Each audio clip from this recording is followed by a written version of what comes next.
ఎంతో ఈజీగా, జ్యూసీగా, తీయగా ఉండే మన చిట్టి కాజాల తయారీ విధానం అయితే చూసేద్దాము. చాలా బాగున్నాయి కదా!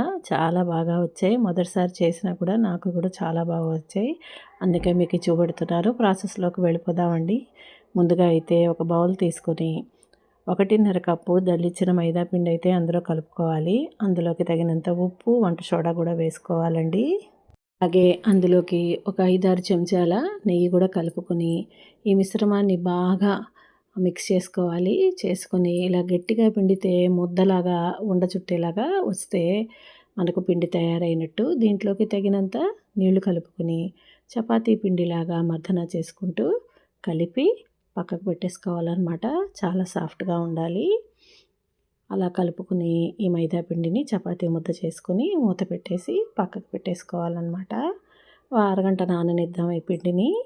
తర్వాత ఇప్పుడు పొయ్యి మీద బాండీ పెట్టుకొని 1:30 కప్పు పిండికి 1:30 కప్పు పంచదార అయితే తీసుకొని పంచదార మునిగేంత వరకు నీళ్లు పోసి పొయ్యి మీద పెట్టి పంచదార కరిగేలాగా బాగా కలుపుతూ అటు ఇటు కరిగించుకోవాలన్నమాట. కరిగించుకొని ఇలాగ బుడగలు వచ్చేలాగా పాకం తీసుకోవాలి. దీనికి పాకం ఎలాగో అంటే గులాబ్ జామ్ పాకం కంటే కూడా కొంచెం ఎక్కువ రానివ్వాలి. అలానే తీగ పాకం కంటే కూడా తక్కువ రానిచ్చుకోవాలి. ఒక 2-3 నిమిషాల్లో మనకైతే పాకం రెడీ అయిపోతుంది. పాకం రెడీ అయిపోయినాక ఇందులోకి ఇలాచీ పౌడర్ అయితే వేసుకొని సగం నిమ్మ చెక్క అయితే పిండుకోవాలి. నిమ్మ చెక్క ఎందుకు అంటే తర్వాత పాకం ఇంకా రాకుండా ముదరకుండా అయితే నిమ్మ చెక్క పిండుకొని బాగా కలిపేసుకొని ఈ మిశ్రమాన్ని పాకాన్ని పక్కకు పెట్టేసుకోవాలన్నమాట. ఇప్పుడు ఈ నానిన చపాతీ ముద్దనైతే తీసుకొని సన్నగా పొడుగ్గా రోల్ చేసుకొని చపాతీలాగా ఎంత పల్చగా వీలైతే అంత పల్చగా అయితే రోల్ చేసుకోవాలండి. ఒత్తి పెట్టుకోవాలి చపాతీని. ఈ పొడుగ్గా ఎందుకు అంటే మనకి రౌండ్గా చుట్టుకోవాలి కదా! ఆ చుట్టుకోవడానికి వీలుగా ఉంటుంది. అందుకని పొడుగ్గా ఒత్తుకుంటే బాగుంటుందన్నమాట. ఎంత పల్చగా వీలైతే అంత పల్చగా అయితే ఒత్తి పెట్టుకోవాలి. నేను అలానే పొడుగ్గా ఒత్తి పెట్టుకున్నాను. ఈ పొడుగ్గా ఒత్తి పెట్టుకున్నాక ఈ ఎక్స్ట్రా కొసలు ఉన్నాయి కదండి పైన కింద, ఇవి కట్ చేసి పక్కన జాయింట్ చేసుకుంటూ చతురస్రాకారంలో అయితే ఒత్తేసుకోవాలన్నమాట. ఈ కింద పైన ఎక్స్ట్రా వచ్చాయి కదా, ఆ ముక్కల్ని చక్కగా కోసేసుకుని పక్కలైతే అతికిచ్చేసుకొని మళ్ళీ ఒత్తేసుకుంటే ముక్కలు వేస్ట్ కాకుండా అయితే మనకి చపాతీ రెడీ అయిపోతుంది. అలాగా స్క్వేర్ షేప్లో వచ్చేలాగా మనం ఒత్తి పెట్టుకోవాలన్నమాట. పైన ముక్క కూడా కట్ చేసేసి పక్కకు అతికిచ్చేసుకున్నాను. అతికిచ్చేసుకొని మళ్ళీ దాన్ని ఒత్తేసుకుంటే ఇప్పుడు మనకి నలుచదరంగా అయితే చపాతీ రెడీ అయిపోయింది కదా. ఇప్పుడు దీని మీద ఒక 3-4 చెంచాల నెయ్యి అయితే వేసుకొని సరిపడా వేసుకొని మొత్తం స్ప్రెడ్ చేసుకోవాలి. మొత్తం స్ప్రెడ్ చేసుకున్న తర్వాత దీని మీద మైదా పిండి అయితే చల్లుకోవాలి. చల్లుకొని చపాతీ మొత్తం కూడా పిండి అంటుకునేలా చూసుకోవాలి. దీనివల్ల ఏంటి అంటే పొరలుగా మనకి కాలుతాయి అన్నమాట. కాలి మన పాకాన్ని పీల్చుకోవడానికి కూడా ఉపయోగపడుతుంది.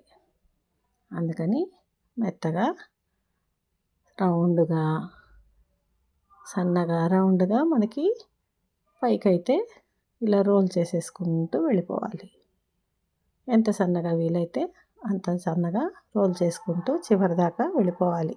ఆ చివరి కొస దీనికి ఈ రోలుకి అతుక్కోవాలంటే అక్కడ కాస్త తడి చేసుకొని దాన్ని ఒత్తేసుకొని ఈ రోలుకి అతుక్కునేలాగా చివరిది చూసుకొని అడ్జస్ట్ చేసుకొని అతికిచ్చేసుకోవాలి. అప్పుడు ఆ పొరలు ఊడిపోకుండా ఉంటాయన్నమాట. అలా అతికిచ్చేసుకున్న తర్వాత ఒకసారి రోల్ని చక్కగా అతికిచ్చేసుకోండి. ఇలా రౌండ్గా అంటే అడ్జస్ట్ అయిపోతాయి. లోపల పొరలన్నీ ఒకదానికొకటి అడ్జస్ట్ అయిపోయి ఉంటాయన్నమాట. ఇప్పుడు చాకుతో 6 అంగుళం ముక్కల చొప్పున మొత్తం ఈ రోల్ని ముక్కలు చేసి పెట్టుకోవాలి.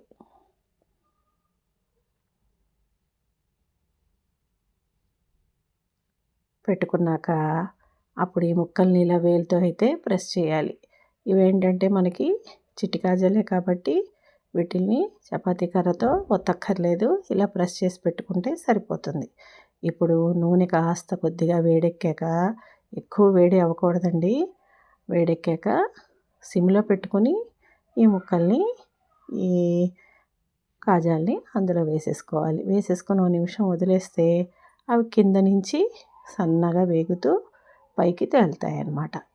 ఆ తేలినప్పుడు అప్పుడు గరిటెతో అటు ఇటు తిప్పుకుంటూ చక్కగా ఎర్రని వేపు వచ్చేలాగా వేయించుకోవాలి. ఇలా అయితేనే పొరలు పొరలుగా వేగుతాయన్నమాట.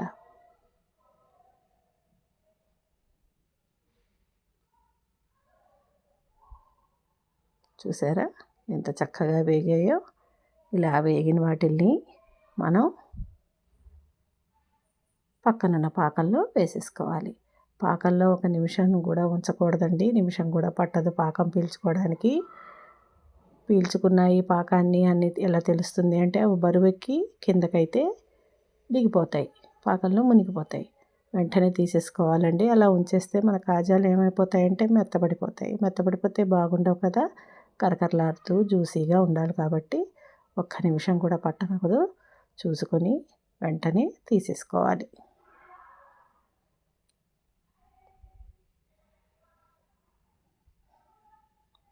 కాజాలు తయారైపోయాయండి, పాకాన్ని పీల్చేసుకున్నాయి. ఇప్పుడు వీటిల్ని బౌల్లోకి తీసేసుకుందాం.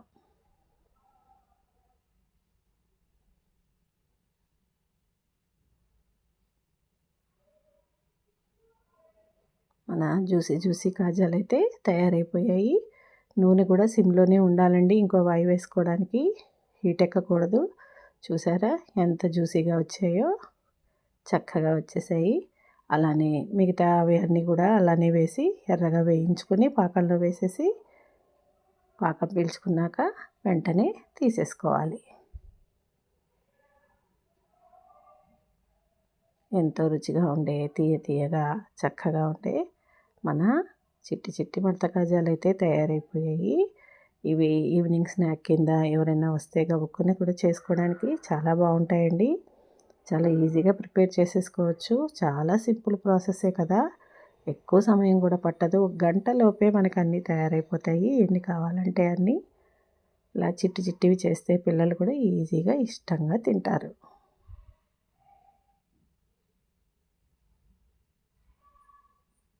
చూసారా, మా చిట్టి కాజాలు తయారైపోయాయి. బాగుంది కదా, ప్రాసెస్ కూడా చాలా ఈజీనేనండి, ఏం కష్టం లేదు, ఇట్టి చేసేసుకోవచ్చు. మీకు కనుక నచ్చినట్టయితే మీరు కూడా తప్పకుండా తయారు చేసుకోండి. అలానే మీకు ఈ వీడియో కనుక నచ్చినట్టయితే లైక్ చేయండి, షేర్ చేయండి. అలానే నా ఛానల్ని సబ్స్క్రైబ్ చేసుకోండి.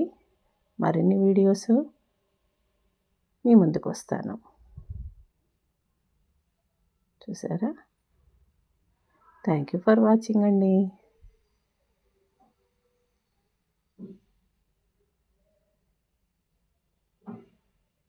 ఉంటాను, బాయ్.